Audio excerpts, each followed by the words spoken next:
perang ini untuk kepentingan perut elit global pada dasarnya.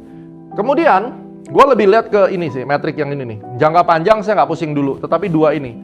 Perlindungan daya beli rakyat. Kalau masyarakat sudah tidak bisa belanja, chaos nih. Karena kaum menengah dan UMKM yang jadi korbannya. Yang pertama, tepat sasaran dalam subsidi pangan. Pastikan kita bisa melakukan subsidi kedelai, gandum, bawang putih langsung ke produsen ya untuk nelayan kecil dan bukan semua ke import.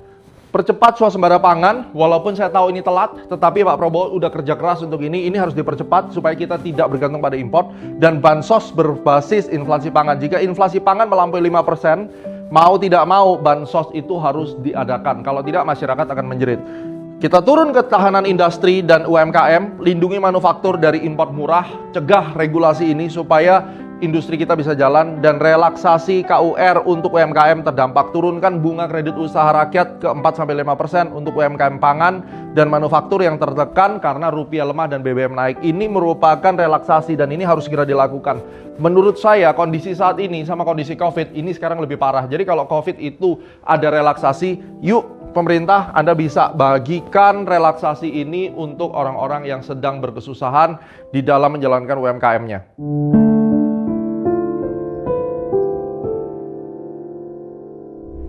Dan yang terakhir, ini solusi buat rakyat, buat saya juga, buat keluarga saya juga. Yang pertama, hindari konsumtif, fokus investasi, kurangi belanja konsumtif dan mulai berinvestasi. Ya, yang kedua, buka jalur income yang lain. Ada peluang usaha sampingan, mau jadi reseller boleh, mau bikin bisnis kecil-kecilan boleh. Yang penting harus nambah, karena Anda yang sekarang kerja di kantoran, Anda nggak mungkin berharap naik gaji. Kalau perusahaan teman Anda kerja nggak bisa jualan, nggak bisa profit, yang ada Anda di PHK. Sedang bekerja, jangan sampai kehilangan pekerjaan. Jangan dikit-dikit resign, ya. Jangan dikit-dikit si bosnya galak dan seterusnya. Kalau Anda resign, belum tentu Anda dapat kerjaan. Ini akan menjadi masalah besar buat orang-orang seperti Anda.